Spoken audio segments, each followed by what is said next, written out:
Edmonton கனடாவை சேர்ந்த mark விச்சலுக்கு சின்ன வயசுலேருந்தே ஒரு மிகப்பெரிய ஹாலிவுட் டைரக்டர் ஆகணும் அப்படிங்கிறது தான் அவருடைய கனவு.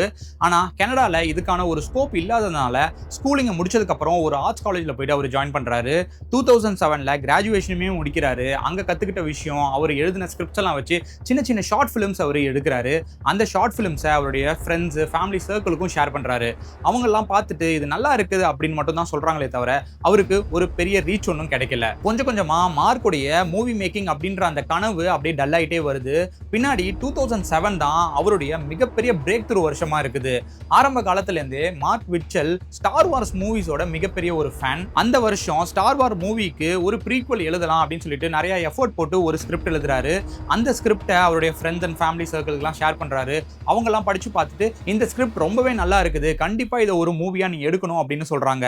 இவரும் அந்த ஐடியால இருக்கிறதுனால ஆமா கண்டிப்பா இதை ஒரு படமா நான் எடுப்பேன் அப்படின்னு சொல்லி தன்னுடைய படத்துல நடிக்கிறதுக்கு யாருக்காச்சும் விருப்பம் இருக்கா அப்படின்னு கேட்டு நிறைய ஆக்ட்ரஸுக்கு இந்த ஸ்கிரிப்டை அவர் ஷேர் பண்றாரு. அதிர்ஷ்டவசமா ஸ்டார் வார்ஸ் மூவிலேயே நடிச்ச ஒரு ஆக்டர் இவருடைய ஸ்கிரிப்டை படிச்சு பார்த்துட்டு அவருக்கு பிடிச்சு போய் மார்க்கை ரீச் பண்ணி உங்க மூவில நடிக்கிறதுக்கு எனக்கு விருப்பம், நான் கண்டிப்பா நடிக்கிறேன் அப்படின்னு சொல்றாரு. சோ மார்க்குடைய மூவி ஸ்டார்ட் ஆகுது, சக்சஸ்ஃபுல்லா கம்ப்ளீட் பண்றாங்க, ரிலீஸும் பண்றாங்க.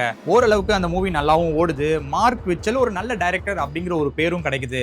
ஆனா மார்க் எதிர்பார்த்த அந்த ஹாலிவுட் ஸ்டார்டம் அவருக்கு கிடைக்கல. அப்படியே ஒரு வருஷம் ஓடிடுது. பின்னாடி 2008 அவருடைய அடுத்த ப்ராஜெக்ட்ல ஒர்க் பண்ண ஸ்டார்ட் பண்றாரு. அதுதான் டெக்ஸ்டர். டெக்ஸ்டர்ங்கிறது ஆல்ரெடி ஒரு பாப்புலரான டிவி ஷோ. அதுல டெக்ஸ்டர் கேரக்டர் ஒரு சீரியல் கில்லர். அவருடைய விக்டிம்ஸ் எல்லாம் ஒரு ரூமுக்குள்ள கூப்பிட்டு வருவாரு. அந்த ரூமுக்கு பேர் தான் கில் ரூம். அந்த ரூம் பிளாஸ்டிக் ஷீட்னால கவர் பண்ணப்பட்டிருக்கும். ஏன்னா எந்த ஒரு எவிடன்ஸும் விட்டுறக்கூடாது அப்படிங்கிறதுக்காக தன்னுடைய விக்டிம்ஸை ஒரு கத்தி வச்சு கொன்னுட்டு அந்த பாடியை அந்த ஷீட்டை வச்சு அப்படியே ராப் பண்ணி கடலுக்குள்ள டிஸ்போஸ் பண்ணிடுவாரு. இதுதான் டெக்ஸ்டர் டிவி ஷோடைய ஒரு ஷார்ட் சம்மரி.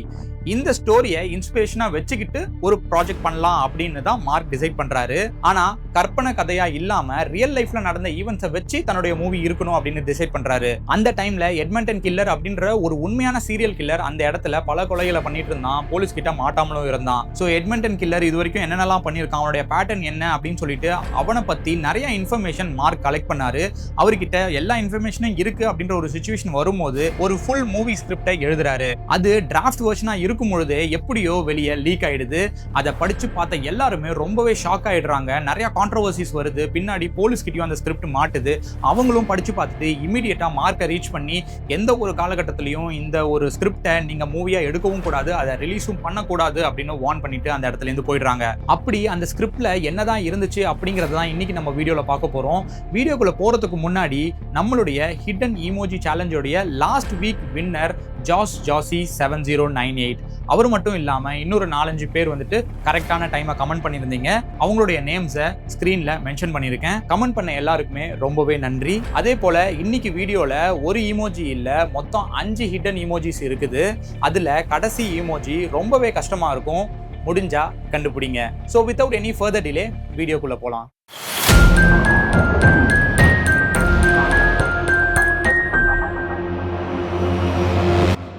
2008 அக்டோபர் மாதம் 26 வயசான கைல்ஸ் டெட்ரோ எட்மண்டன்ல தன்னோட ஒய்ஃபோட சேர்ந்து வாழ்ந்து வந்துட்டு இருக்காரு.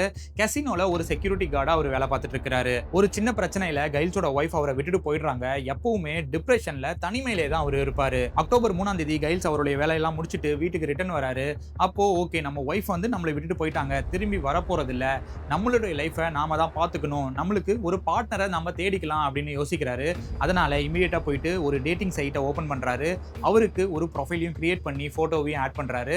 அதுக்கப்புறம் லேடிஸோட ப்ரொஃபைல்ஸை அப்படியே ஒன்னொன்னா ப்ரௌஸ் பண்ணிட்டு வராரு. ஆரம்பத்தில் அவருக்கு பெருசா யாரையுமே பிடிக்கல. அப்போ ஷீனா அப்படின்ற ஒரு ப்ரொஃபைலை பார்க்குறாரு. பார்த்த உடனே அவருக்கு ரொம்பவே பிடிச்சு போயிடுது. அது மட்டும் இல்லாமல் அவங்களும் அதே ஏரியாவில் தான் இருக்காங்க அப்படிங்கிறதுனால இமீடியட்டா ஒரு மெசேஜ் அனுப்புறாரு. ஷீனாவும் ஆன்லைனில் தான் இருக்கிறாங்க. ஒரு 2 நிமிஷத்தில் அவங்களும் ரிப்ளை பண்றாங்க. அதுக்கப்புறம் ஒரு சில மணி நேரம் 2 பேரும் ஏகப்பட்ட டெக்ஸ்ட் மெசேஜ் ஷேர் பண்ணிக்கிறாங்க. ஒரு கட்டத்துக்கு மேல ஷீனா, நம்ம 2 பேரும் ஒரே ஏரியாவில் தான் இருக்கோம், நைட்டு ஏன் டின்னருக்கு நம்ம மீட் பண்ணக்கூடாது, அதுக்கப்புறம் ஏதாச்சும் மூவிக்கு போலாம் அப்படின்னு கேட்குறாங்க.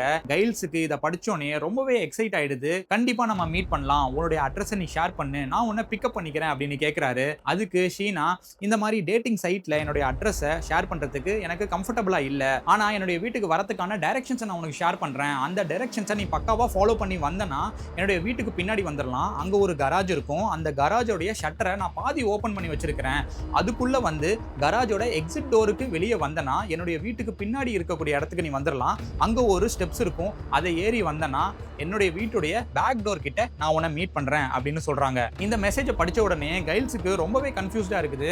ஆனா ஷீனாவை பொறுத்த வரைக்கும் நாம ஒரு ஸ்ட்ரேஞ்சர் தான், ஸோ எக்ஸ்ட்ரா ப்ரிகாஷனா இருக்கிறது எந்த ஒரு தப்பும் இல்லை அப்படின்னு சொல்லிட்டு ஓகே நான் கண்டிப்பா வரேன் அப்படின்னு சொல்லிட்டு குளிச்சுட்டு நல்ல ஒரு காஸ்டியூம் போட்டுக்கிட்டு தன்னுடைய ட்ரக்ல ஏறிட்டு அவங்க சொன்ன டைரக்ஷன்ஸ் எல்லாம் ஃபாலோ பண்ணி ஒரு 15 நிமிஷம் டிரைவ் பண்ணதுக்கு அப்புறம் அந்த லொகேஷனுக்கு ரீச் ஆகுறாரு. ட்ரக்ல இருந்தபடியே கராஜ் எதுவும் இருக்குதா அப்படின்னு செக் பண்ணி பாக்குறாரு. ஷீனா சொன்ன மாதிரியே பாதி ஷட்டர் ஓபன் பண்ணப்பட்ட ஒரு கராஜ் அந்த இடத்துல இருக்குது. அதனால ட்ரக்ல இருந்து பொறுமையா இறங்கி அந்த கராஜ் கிட்ட அப்படியே நடந்து போயிட்டு பின்னாடி இருக்கிற வீட்டுல ஷீனா இருக்காங்களான்னு செக் பண்ணி பாக்குறதுக்காக எட்டி பாக்குறாரு. ஆனா அந்த கராஜ் அந்த வீட்டை மறைச்சிருக்குது, இவருக்கு சரியா எதுவுமே தெரியல. அதனால சரி ஓகே பரவாயில்ல நம்ம கராஜ் வழியா போலாம் அப்படிங்கிறதுக்காக அந்த பாதி ஷட்டர் ஓபன் பண்ணப்பட்ட கராஜ் கிட்ட வந்து குனிஞ்சு அந்த ரூமுக்குள்ளேயும் என்டர் ஆகுறாரு. உள்ளுக்குள்ள ரொம்பவே இருட்டா இருக்குது, என்ன இருக்குதுன்னு இவருக்கு சரியாவே தெரியல.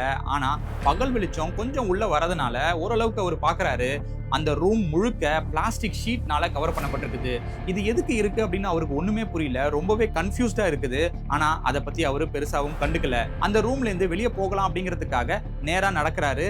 அங்க டோர் இருக்குது, அதை ஓபன் பண்றதுக்கு ட்ரை பண்றாரு. அப்போ அவருடைய கழுத்து பக்கம் ஏதோ ஒரு வலி இருக்கிறத அவர் உணர்றாரு. இமிடியேட்டா திரும்பி பாக்குறாரு. பின்னாடி அவரை விட உயரமா ஒரு ஆளு கருப்பு ட்ரெஸ்ல ஹாக்கி மாஸ்க போட்டுக்கிட்டு கையில ஷாட் கன்னை வச்சுட்டு நிக்கிறத நோட்டீஸ் பண்றாரு. கைல்ஸுக்கு ரொம்பவே ஷாக் ஆயிடுது. அந்த பர்சன் கிட்ட இருந்து தப்பிக்கிறதுக்கு ட்ரை பண்றாரு. மறுபடியும் அந்த ஆளு ஷாட் கன்னை வயிற்று பகுதியில வைக்கிறாரு. கைல்ஸ்னால வலிய பொறுக்க முடியாம அந்த வயித்தை புடிச்சுக்கிட்டு அப்படியே கீழேயும் விழுறாரு. ஒரு சில நொடியில மறுபடியும் எந்திரிச்சு தப்பிக்கிறதுக்கு ட்ரை பண்றாரு. அப்போ அந்த ஆளு கையில கன்னை வச்சுட்டு நிக்கிறத நோட்டீஸ் பண்ண கைல்ஸுக்கு ரொம்பவே ஷாக் ஆயிடுது. அப்படியே ஃப்ரீஸ் ஆகி அந்த இடத்துல நின்னுறாரு. கைல்ஸுக்கு அங்க என்ன நடக்குதுன்னு ஒண்ணுமே புரியல. அந்த மாஸ்க் பர்சன் கைல்ஸ் கிட்ட உன்னுடைய கைகளை தலைக்கு பின்னாடி வச்சு கீழே படு அப்படின்னு மிரட்டுறான். வேற வழியே இல்லாம கைல்ஸும் அவன் சொன்ன மாதிரியே கைகளை பின்னாடி வச்சுட்டு அந்த பிளாஸ்டிக் ஷீட்ல படுக்கிறாரு. எப்படி இருந்தாலும் இந்த கராஜ்ல நம்ம சாக தான் போறோம், கடைசியா நம்மளுடைய ஃபேமிலி மெம்பர்ஸ் ஒய்ஃபை ஒரு வாட்டி பார்த்தா நல்லா இருக்கும் அப்படிங்கிற தாட்ஸ் எல்லாம் மனசுல ஓடுது. அதே போல ஷீனான்ற ஒரு பொண்ணை மீட் பண்றதுக்கு இந்த இடத்துக்கு தான் வந்திருக்கோங்கிறது யாருக்குமே தெரியாது. ஸோ இந்த இடத்துல நாம இறந்து போனா கூட வெளி உலகத்துக்கு நம்மளுக்கு என்ன ஆச்சுங்கிறது எதுவுமே தெரியாது அப்படிங்கிற தாட்ஸ் எல்லாம் ஒரு மண்டையில ஓடிட்டு இருக்குது. அப்போ அந்த மாஸ்க் பர்சன் செயின்ஸ் எடுக்கிற மாதிரி ஒரு சத்தம் கைல்ஸுக்கு கேக்குது. அந்த செயினை வச்சு நம்மளை கட்டி போட்டுட்டா இந்த இடத்துல இருந்து தப்பிக்கிறதுக்கு வேற ஒரு வாய்ப்பே நம்மளுக்கு கிடைக்காது அப்படின்னு அவருக்கு தெரிய வருது. இறந்து போனா கூட சண்டை போட்டுட்டு தான் இறந்து போகணும் அப்படின்னு தைரியத்தை வரவழைச்சு அந்த இடத்துல எந்திரிச்சு நின்று அவர் கண்கள்ல கட்டியிருந்த அந்த டேப்பை ரிமூவ் பண்ணிட்டு அந்த மாஸ்க் பர்சனை பார்த்து இந்த இடத்துல இருந்து நான் வெளியே போறேன் வழி விடு அப்படின்னு கத்துறாரு. அந்த மாஸ்க் பர்சன் இமீடியட்டா தாங்கிட்ட இருந்த கன்னை எடுத்து கைல்ஸை நோக்கி பாயிண்ட் பண்றாரு. உடனே கைல்ஸ் அந்த மாஸ்க் பர்சன் மேல பாஞ்சி அந்த கன்னை பிடிக்கிறதுக்கு ட்ரை பண்றாரு. அப்போ அந்த கன் ஒரு ஃபேக் கன் அப்படிங்கிறது இவருக்கு தெரிய வருது. கைல்ஸுக்கு இப்போ கொஞ்சம் கான்ஃபிடென்ட் வந்து அந்த மாஸ்க் மேனை அட்டாக் பண்ண ட்ரை பண்றாரு. ஆனா அந்த மாஸ்க் மேன் கைல்ஸை விட ரொம்பவே பெருசா இருக்கிறதுனால கைல்ஸை தூக்கி விசிறி அடிச்சு அவரோட முகத்திலையும் குத்த ஆரம்பிக்கிறாரு. ஆனா இந்த அடிகள் எதுவுமே கைல்ஸுக்கு பெருசாவே வலிக்கல. ஏன்னா தப்பிக்கணும்ன்றது மட்டும்தான் அவருடைய மனசுல இருக்குது. கிடைச்ச ஒரு சின்ன கேப்ல அந்த கராஜோடைய டோர் கிட்ட ஓட ட்ரை பண்றாரு. அப்போ அந்த மாஸ்க் மேன் கைல்ஸோடைய ஜாக்கெட்டை பிடிச்சி இழுக்க ட்ரை பண்றாரு. கைல்ஸ் அந்த ஜாக்கெட்டை கழட்டி விசிறி அடிச்சுட்டு அந்த டோருக்கு வெளியே போயிட்டு விழுந்துடுறாரு. ஆனா அவரால் எந்திரிச்சு அந்த இடத்துல இருந்து ஓட முடியல. ஏன்னா அந்த ஷாக் கன்னு இப்ப போட்ட சண்டையில மொத்த ஸ்ட்ரென்த்தையும் இழந்து வெளியே படுத்து கிடக்குறாரு. அப்போ இந்த மாஸ்க் மேன் கைல்ஸோடைய காலை பிடிச்சி அந்த கராஜ்குள்ள இழுக்கிறதுக்கு ட்ரை பண்றாரு. ஆனா கைல்ஸ் சத்தம் போட்டு அந்த இடத்துல இருந்து எப்படியோ தப்பிச்சு ஒரு ஸ்ட்ரென்த்தை வரவழைச்சிட்டு அவருடைய ட்ரக்குக்கு கூட போகாம அந்த ரோட்ல அப்படியே ஓட ஆரம்பிக்கிறாரு. ஒரு கட்டத்துல ஒரு இன்டர்செக்ஷன் வருது. அந்த இடத்துல போயிட்டு அப்படியே கீழே விழுந்துடுறாரு. அந்த இன்டர்செக்ஷன் கிட்ட மக்கள் யாராச்சும் இருக்காங்களான்னு சுத்தி பார்த்துட்டு அந்த கராஜ் பக்கம் அப்படியே பாக்குறாரு. அங்க அந்த மாஸ்க் மேன் மாஸ்க் போட்டபடியே தன்னை நோக்கி வரதை ரியலைஸ் பண்ணிட்டு இன்னொரு பக்கம் திரும்பி பாக்குறாரு. அந்த இடத்துல ஒரு கப்பல் நடந்து வராங்க. அவங்க கிட்ட வந்தோடனே எனக்கு ஹெல்ப் பண்ணுங்க, இந்த மாஸ்க் போட்ட ஆளு தன்னை கொலை பண்றதுக்கு ட்ரை பண்றான், அவங்க கிட்ட இருந்து என்ன காப்பாத்துங்க அப்படின்னு ரொம்ப கெஞ்சி கேட்கிறாரு. அவங்களுக்கு என்ன நடக்குதுன்னு ஒண்ணுமே புரியல, ரொம்ப கன்ஃபியூஸ்டா இருக்குது. அதே சமயம் அந்த மாஸ்க் பர்சன் அங்க ஸ்டாப் பண்ணல. அவனும் ஜாக் பண்ணி அப்படியே பக்கத்துல வந்து ஒரு ஃப்ரெண்டு மாதிரி நம்ம ஒரு கேம் தானே விளையாடிட்டு இருந்தோம், எதுக்கு நீ இவ்வளவு டிராமா பண்ற, நான் கராஜ் போறேன் நீயும் கராஜ் வந்துரு அப்படின்னு சொல்லிட்டு மறுபடியுமே அந்த கராஜை நோக்கி அந்த மாஸ்க் பர்சன் போயிடுறான். அந்த கப்பல் நடக்கிற விஷயத்தெல்லாம் நோட்டீஸ் பண்றாங்க. மேபி தாங்கிட்டே இருந்து ஏதாச்சும் திருடுறதுக்கு இவங்க ரெண்டு பேரும் பிளான் பண்றாங்களா அப்படின்னு யோசிச்சுட்டு கைல்ஸ் கிட்ட நீ உன்னையே நீ பாத்துக்கோ அப்படின்னு சொல்லிட்டு அந்த இடத்துல இருந்து இந்த கப்பிள்ஸ் ரெண்டும் போயிடுறாங்க. கைல்ஸை பொறுத்த வரைக்கும் அவருக்கு ஹெல்ப் பண்ணக்கூடிய 2 பேரு அந்த கப்பல் மட்டும்தான். அவங்களும் அந்த இடத்துல இருந்து போயிட்டாங்க. இனிமே தனக்கு ஹெல்ப் பண்றதுக்கு யாரும் இல்ல அப்படிங்கறது அவருக்கு புரியுது. அதே சமயத்துல அந்த கராஜ்குள்ள அந்த மாஸ்க் மேன் இன்னுமே இருக்கிறது இந்த இடத்துல இருந்து பார்த்தாலே அவருக்கு நல்லாவே தெரியுது. ஒரு 2 நிமிஷம் அந்த இன்டர்செக்ஷன்லயே ரெஸ்ட் எடுக்கிறாரு. கொஞ்சம் ஸ்ட்ரென்த் வந்தோன தைரியத்தை வரவழைச்சிட்டு அந்த கராஜை நோக்கி வேகமா நடக்க ஆரம்பிக்கிறாரு. அங்க பார்க் பண்ணப்பட்ட அவருடைய ட்ரக்கை எடுத்துக்கிட்டு இமீடியட்டா அந்த இடத்துல இருந்து கிளம்பி அவரோட வீட்டுக்கு போய் ரீச் ஆயிடுறாரு. வீட்டுக்கு வந்ததும் நடந்த இன்சிடென்ட் நினைச்சு ரொம்பவே வருத்தப்படுறாரு. பொண்ணுன்னு நினைச்சு ஒரு டேட்டிங் சைட்ல ஒரு சைக்கோ கிட்ட நம்ம ஏமாந்துட்டோமே, நம்ம உயிரே போயிருக்குமே அப்படின்னு நினைச்சு ரொம்பவே வருத்தப்படுறாரு. இப்படி ஒரு விஷயம் நடந்ததை கம்ப்ளீட்டா நம்ம மறந்துடலாம் அப்படின்னு சொல்லி ஃப்ரெண்ட்ஸ் கிட்டயோ ஃபேமிலி கிட்டயோ ஏன் போலீஸ் கிட்ட கூட இந்த விஷயத்தை பத்தி எதையுமே இவர் ஷேர் பண்ணல. ஒரு வாரத்துக்கு அப்புறம் அக்டோபர் 8ஆம் தேதி 38 வயசான ஜானி ஆல்டிங்கர் கைல்ஸ் மாதிரி ஒரு டேட்டிங் வெப்சைட்டை ப்ரௌஸ் பண்ணிட்டு இருக்காரு. ஜானி ஒரு கேஸ் அண்ட் ஆயில் கார்பரேஷன்ல வேலை பார்த்துட்டு இருக்காரு. அவருடைய வேலை அவருக்கு பெருசா பிடிக்கல. ஏன்னா அவருடைய இன்ட்ரெஸ்ட் எல்லாமே சூப்பர் கம்ப்யூட்டர்ஸ் அதுக்கப்புறம் பைக்ஸ்ல தான். அதே போல அவருக்கு நிறைய ஃப்ரெண்ட்ஸ் இருக்குது. ஆனா ஒரு ரொமான்டிக் பார்ட்னரை தேடி தான் இந்த டேட்டிங் வெப்சைட்டுக்கு வராரு. அந்த வெப்சைட்ல நிறைய விமனோட ப்ரொஃபைலை ப்ரௌஸ் பண்ணிட்டே இருக்கிறாரு. பெருசா அவருக்கு யாரையுமே பிடிக்கல. கொஞ்ச நேரத்துக்கு அப்புறம் ஜென் அப்படின்ற ஒரு ப்ரொஃபைலை பார்க்கறாரு. பார்த்த உடனே அவருக்கு ரொம்பவே பிடிச்சிடுது. இமிடியேட்டா ஒரு மெசேஜும் அனுப்பிச்சிடுறாரு. கொஞ்ச நேரத்துக்கு அப்புறம் அவருக்கு ரெஸ்பான்ஸும் வருது. நிறைய மெசேஜ் பண்றாங்க, பேசுறாங்க. அதுக்கப்புறம் அன்னைக்கு நைட்டு டின்னருக்கு மீட் பண்ணலாம், அதுக்கப்புறம் மூவிக்கு போலாம் அப்படின்ற ஒரு பிளானை ஃபிக்ஸ் பண்றாங்க. ஜானி உடனே ஜென் கிட்ட உன்னுடைய அட்ரஸை கொடு, நான் வந்து உன்னை பிக் பண்ணிக்கிறேன் அப்படின்னு கேட்கிறாரு. ஆனா அதுக்கு ஜென் இந்த வெப்சைட்ல அட்ரஸை ஷேர் பண்றதுக்கு எனக்கு விருப்பம் இல்ல. ஆனா என்னுடைய வீட்டுக்கு வரதுக்கான டைரக்ஷன்ஸ் நான் உனக்கு கொடுக்குறேன். அந்த டைரக்ஷன்ஸை ஃபாலோ பண்ணி நீ வந்தனா ஒரு கராஜ் இருக்கும். அந்த கராஜோடைய ஷட்டரை நான் பாதி ஓபன் பண்ணி வச்சிருக்கிறேன். அது வழியா வந்து எக்ஸிட் டோர் வழியா நீ வெளியே வந்தனா ஒரு ஸ்டெப்ஸ் இருக்கும். அது வழியா ஏறி வந்தனா என்னுடைய வீட்டுக்கு பின்னாடி இருக்கக்கூடிய டோர் கிட்ட நான் உன்னை மீட் பண்றேன் அப்படின்னு சொல்றாங்க. இதெல்லாம் கேட்ட உடனே ஜானிக்கு ரொம்பவே ஸ்ட்ரேஞ்சா இருக்குது. ஆனா அதெல்லாம் பெருசா அவர் கண்டுக்காம ஓகே நான் வந்து உன்னை மீட் பண்றேன் அப்படின்னு சொல்லிட்டு எந்திரிச்சு போயிட்டு குளிச்சுட்டு நல்ல ட்ரெஸ் போட்டுக்கிட்டு கிளம்புறதுக்கு முன்னாடி இந்த டைரக்ஷன்ஸ் எல்லாம் ஒரு மெயிலில் அட்டாச் பண்ணி தன்னுடைய க்ளோஸ் ஃப்ரெண்டுக்கு சென்ட் பண்ணிட்டு சப்போஸ் நான் மிஸ்ஸிங் அப்படின்னா இந்த இடத்துல தான் வந்து நீ என்னை பார்க்கணும் அப்படின்னு ஒரு மெயிலை போட்டுட்டு கார்ல ஏறி 15 மினிட்ஸ் டிரைவ் பண்ணி அந்த இடத்துக்கும் ரீச் பண்றாரு. பிளான் பண்ணதுக்கு ஒரு 20 நிமிஷம் முன்னாடியே அந்த இடத்துக்கு ரீச் ஆயிடுறாரு. கார்ல இருந்தே அந்த கராஜுக்குள்ள யாரோ இருக்கிறத அவர் நோட்டீஸ் பண்றாரு. லைட்டும் எரிஞ்சிட்டு தான் இருக்குது. மேபி ஜென் தான் அங்க இருக்காங்க, நம்ம போயிட்டு ஒரு ஹாய் சொல்லலாம் அப்படின்னு சொல்லிட்டு அந்த கார்லேருந்து இறங்கி அந்த கராஜ் கிட்ட நடந்து போறாரு. அப்போ அந்த லைட்ஸ் டக்குன்னு ஆஃப் ஆயிடுது. மேபி நம்ம சீக்கிரமா வந்தது ஜென்னுக்கு பிடிக்கலையோ இல்ல நம்மளை மீட் பண்றதுக்கு அவங்களுக்கு விருப்பம் இல்லை அப்படின்னு யோசிச்சுட்டு அந்த இடத்துல நின்றுட்டு இருக்காரு. சரி ஓகே என்னவா இருந்தா என்ன, நம்ம போயிட்டு பேசிடலாம் அப்படின்னு சொல்லிட்டு அந்த கராஜ்குள்ள என்டர் ஆகுறாரு. உள்ள ரொம்ப வியர்டா இருக்குது. லைட்ஸ் எதுவுமே இல்ல. அந்த ரூம் ஃபுல்லாவே ஒரு பிளாஸ்டிக் ஷீட்னால கவர் பண்ணப்பட்டிருக்குது. பெருசா இதை பத்தி எதுவுமே யோசிக்காம அந்த கராஜ்குள்ள அப்படியே நடந்து போயிட்டு அந்த டோரை ஓபன் பண்ணி வெளியே போறாரு. அங்க ஒரு ஆள் இருக்கிறாரு. 2 பேரும் ஒருத்தர் கொஞ்ச நேரம் பார்த்துட்டே இருக்கிறாங்க. அதுக்கப்புறம் அந்த பர்சன் ஹாய் நான் ஹாரி, ஜென் கிட்டேருந்து இந்த கராஜை நான் ரெண்ட்டுக்கு எடுத்துருக்கிறேன், அதனால தான் இங்கே வேலைகள்லாம் நடந்துட்டு இருக்குது. நீங்கள் இன்னைக்கு நைட்டு ஜென்னை மீட் பண்ண போறீங்கிறது எனக்கு நல்லாவே தெரியும். ஆனால் ஜென் ஒரு வேலையா வெளியே போயிருக்காங்க. ஒரு 20 நிமிஷம் கழிச்சு தான் வருவாங்க. நீங்க வெளியே வெயிட் பண்ணுங்க, அப்படி இல்லைன்னா பக்கத்துல எங்கேயாச்சும் போயிட்டு ஒரு 20 மினிட்ஸ் கழிச்சு வாங்க அப்படின்னு சொல்றாரு. ஜானிக்கும் வேற வழியே இல்லாம அந்த கராஜ்ல இருந்து அப்படியே வெளியே வந்து காரை எடுத்துக்கிட்டு ஒரு ரவுண்ட் போயிட்டு ஒரு 20 நிமிஷம் கழிச்சு மறுபடியுமே வராரு. இப்போ அந்த லைட்ஸ் ஆஃப் பண்ணப்பட்டிருக்குது. ஆனா அந்த கராஜோடைய ஷட்டர் பாதி ஓபன் பண்ணப்பட்ட நிலையில தான் இருக்குது. மேபி ஹாரி தன்னுடைய வேலைகள்லாம் முடிச்சுட்டு கிளம்பி இருக்கலாம். இப்போ நம்ம ஹாரியை மீட் பண்ண தேவையில்ல, டைரக்டா போயிட்டு ஜென்னை மீட் பண்ணலாம் அப்படின்னு யோசிச்சு அந்த கார்ல இருந்து கீழே இறங்கி அந்த கராஜ் கிட்ட நடக்கிறாரு.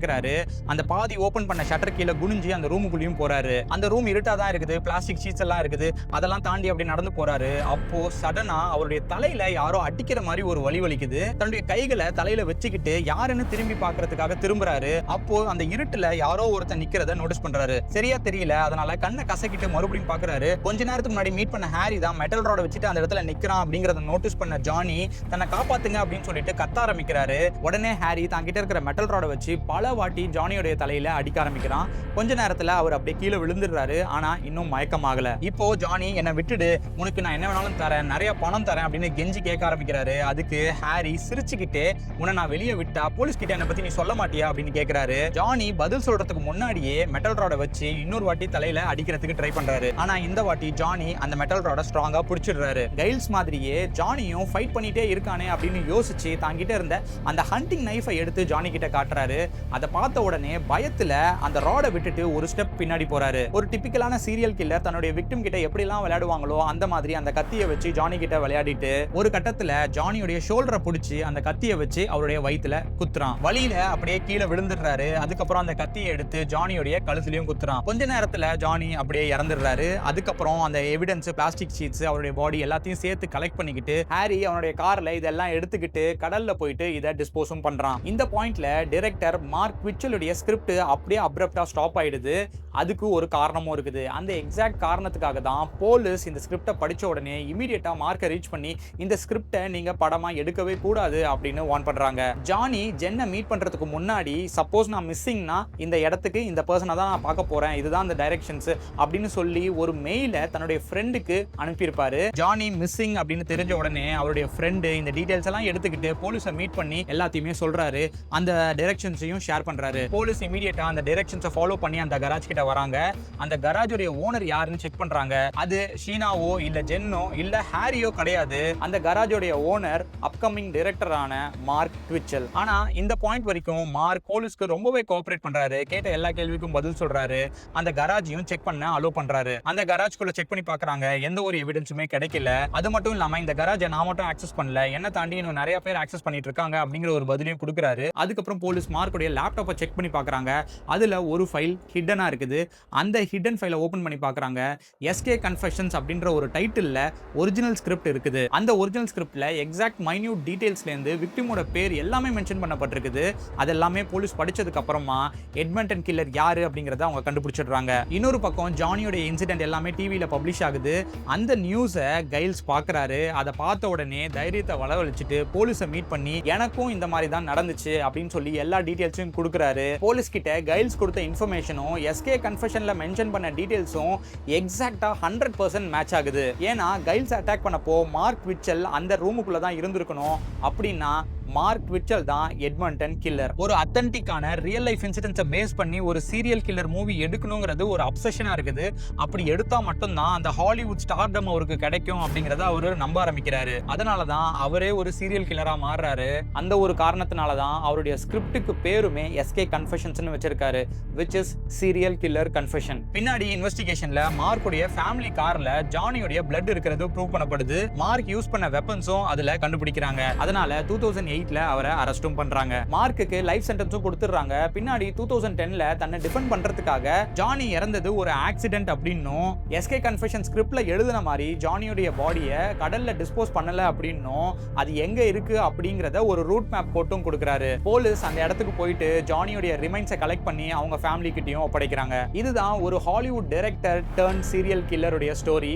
இந்த ஸ்டோரி பிடிச்சிருந்துச்சுன்னா ஒரு லைக் போடுங்க. மறக்காம சேனலையும் சப்ஸ்கிரைப் பண்ணுங்க. அந்த 5 இமோஜியோட டைம் ஃப்ரேமை கண்டுபிடிச்சிங்க அப்படின்னா மறக்காம கமெண்ட்ல மென்ஷன் பண்ணுங்க. இதே போல இன்னொரு வீடியோல உங்களை மீட் பண்றேன். until then see you, goodbye.